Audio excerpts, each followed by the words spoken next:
Halo guys, kalian pasti sering dengar istilah manifesting. Terutama kalau kalian lagi pelajarin atau pernah belajar namanya Law of Attraction. Ya, manifesting itu gabungan dari afirmasi dan tindakan kita. Dan di sini gue mau sharing bagaimana melakukan afirmasi yang menurut gue paling powerful. Jadi jangan skip video ini, ayo kita bahas.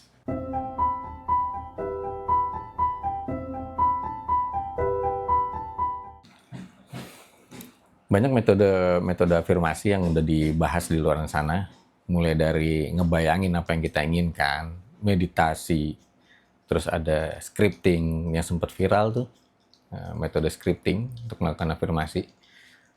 Dan menurut gue ada satu lagi yang nggak pernah dibahas, yaitu adalah ucapan. Jadi gue menyadari bahwa ucapan itu powerful, itu kira-kira akhir 2025 kemarin, bulan-bulan Desember. Itu berawal dari sebuah kajian di mana si ustadznya itu bercerita tentang sebuah hadis. Intinya ada orang miskin gitu. Ada orang miskin dan dia ngeliat nih ada orang yang kaya tapi kelakuannya hura-hura, foya-foya, bikin maksiat gitu. Lalu si yang miskin ini ngomong, kalau gue punya harta kayak dia, gue akan melakukan hal yang sama kayak dia, gitu dia bilang. Nah, si menurut Ustadz ini dia bilang, yang si miskin ini udah kena dosanya, gitu. Nah, gue ngedenger itu kayak akal sehat gue nggak terima. Maksudnya logika gue nggak terima, gitu. Orang belum ngelakuin apa-apa kok udah kena dosa, kan baru ngomong, gitu kan. Belum lagi karena dalil yang dia bawa adalah hadis Bukhari. Di hadis Bukhari yang lain itu disebutkan bahwa kalau kita niat jahat itu belum kena dosa. Kalau dilakukan baru kena dosa satu. Kalau kita niat baik itu udah kena pahala satu. Kalau dilakukan pahalanya dilipatin 10 sampai 700 kali kalau nggak salah. Kayak gitu. Akhirnya gue tanya lah ke si Ustadz itu. Ustadz, ini kan menurut hadis Bukhari yang ini seperti ini gitu kan. Si Ustadznya cuma ngejawab gini, ya itu karena niat. Sementara yang ini udah diucapkan. Nah kita, logika kita, ini kan ucapan, belum tindakan. Kenapa tetap dihukumi dosa gitu kan? Ternyata ya ustadznya cuma bisa, ya, pokoknya ini karena udah diucapkan. Dia sebutin bacaan hadisnya secara lengkap, memang hadisnya diucapkan gitu, bukan diniatkan. Akhirnya ya udahlah gue terima.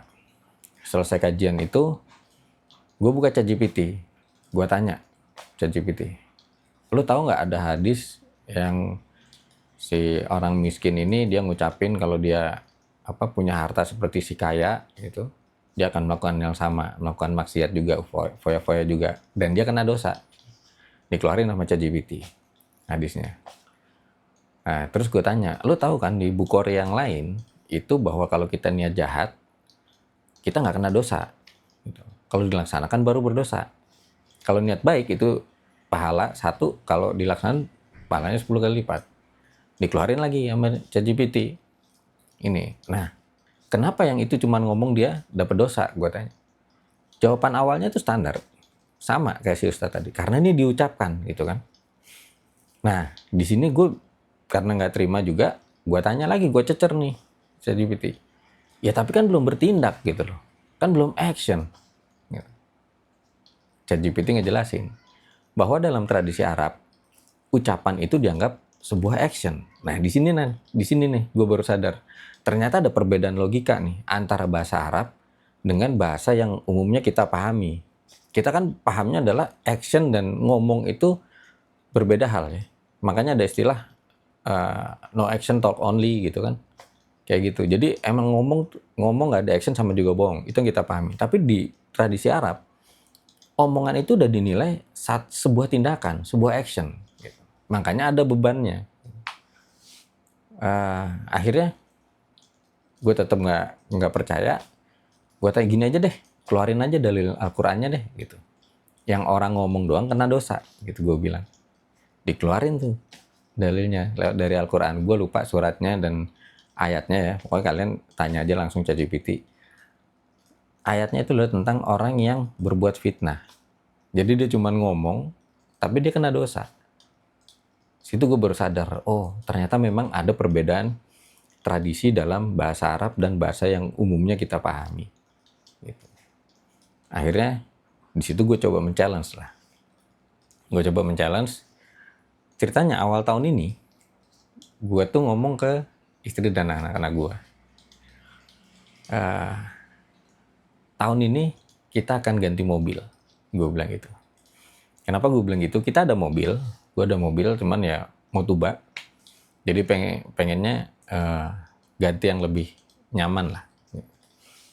Anak gue ngomong, uangnya dari mana? Nggak tahu. Pokoknya tahun ini kita ganti mobil. Udah, cuman ngomong gitu doang gue. Selesai. Itu didengerin istri sama anak gue. Istri gue nggak komen karena udah punya pengalaman sebelumnya yang kejadian ketika gue ngomong. Singkat cerita, gue kebayang adalah gue akan ganti akhir tahun ini. Gitu.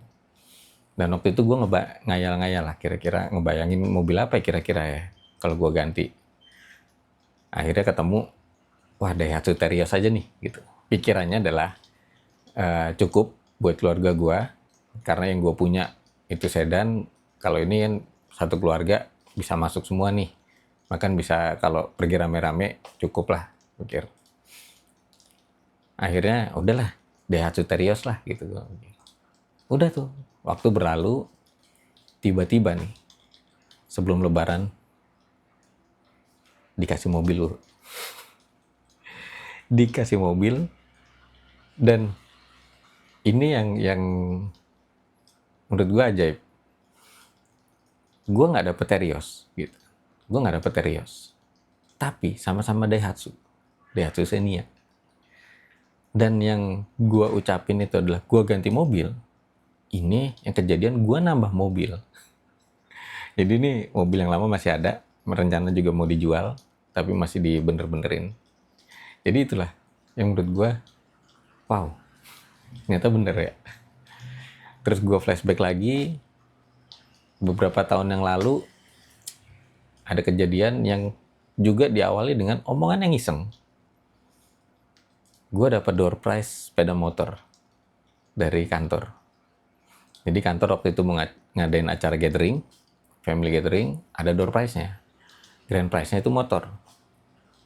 Ketika akhirnya tahu bahwa ada grand prize motor, gue tuh sering ngomong asal ya, bercanda sebenarnya ke anak-anak kantor. Itu motor gue tuh, gitu gue bilang. Itu motor gue tuh. Kadang-kadang ke teman gue yang dapat tugas nyiapin door prize, gue bercandain, gimana motor gue udah datang belum gitu. Nah ada satu momen gue ditugasin unboxing door prize TV karena barang elektronik dan belinya online, jadi harus di unboxing dulu, dicek aman apa enggak gitu. Nah gue unboxing berdua sama resepsionis, ngobrol lah kita, termasuk ngebahas door prize motor itu. Gue bilang lagi, ya itu motor gue gitu. Dia ngomong, enggak lah itu motor gue gitu. Gue tanya, emang lu bisa naik motor? Enggak. Ya berarti lu dapat sepeda, gue dapat motor. Gue bercandain gitu.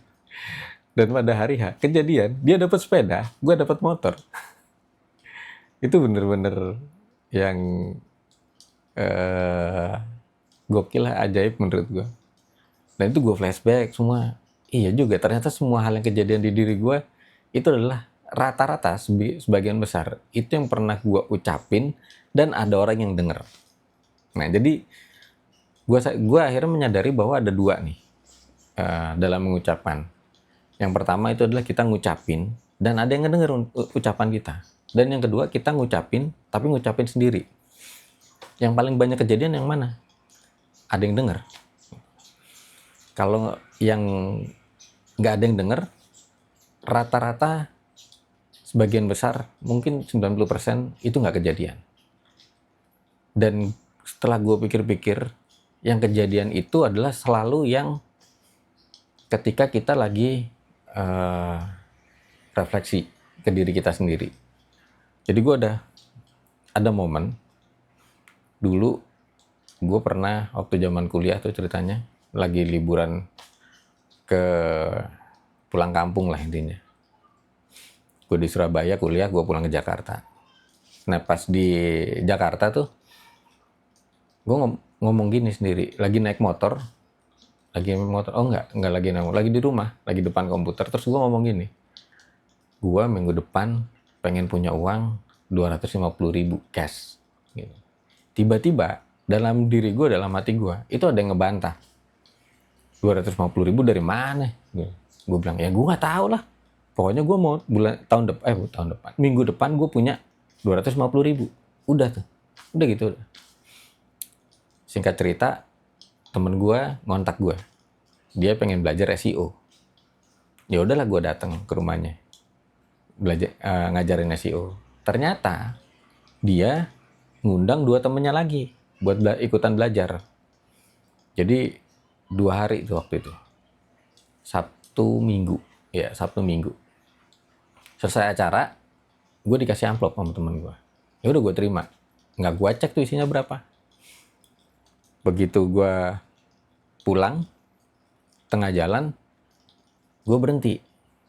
Gue cek lah, isinya berapa ya. Begitu gue buka, 250.000 persis. Dan itu gue hitung waktunya seminggu pas. Akhirnya gue sambil pulang naik motor, gue mikir, kalau 250.000 aja bisa, berarti minggu depan gue pengen punya 500.000 cash. Ada lagi tuh yang ngebantah dalam diri gue, 500.000 dari mana gitu. Gue bilang ya nggak tahu lah, pokoknya gue minggu depan mau pengen punya 500.000. Udah, waktu berlalu, tiba-tiba teman gue ada yang ngontak. Dia minta gue bikinin website. Ya udah gue bikinin lah. Setelah kelar semua, jadi serah terima, gue dibayar, bersihnya 500.000. Gokil banget itu. Di situ tuh, gue terus gini, wah, kalau 500.000 bisa, berarti gue minggu depan pengen punya 2,5 juta. Wah itu pertentangan lagi tuh di batin. 2,5 juta dari mana? Sama pertanyaan gitu. Nggak tahu lah. Nah ini akhirnya ada orang yang kontak juga, minta bikin website. Waktu itu website e-commerce, waktu itu gue kasih harga 3 juta. Terus dia bilang, ya udah saya rembukan dulu ya gitu. Oke. Lama nih nggak ngubungin. Gue mikir-mikir, apa gue kontak ya, langsung gue kasih harga net aja 2,5 gitu. Baru mau gue hubungin itu orang, dia ngubungin gue langsung. Dia langsung ngubungin gue, HP gue bunyi tuh. Gue angkat. Dan tahu nggak omongan dia pertama? Dia bilang, Pak kalau 2,5 juta gimana? Langsung gue bilang deal. Dan itu kejadian. Tapi ini dapatnya akhirnya nggak pas seminggu. Karena dalam prosesnya, karena menurut gue karena lompatannya terlalu jauh. Dari 500 ke 2,5 juta. Jadi akhirnya ada keraguan-raguan di hati gue. Bener nggak nih? Dan itu anehnya. Ketika gue ragu, ada aja masalah. Tapi ketika akhirnya gue balikin lagi, enggak lah, bener nih. Udah yakin lah bener. Itu langsung lancar lagi tuh masalah.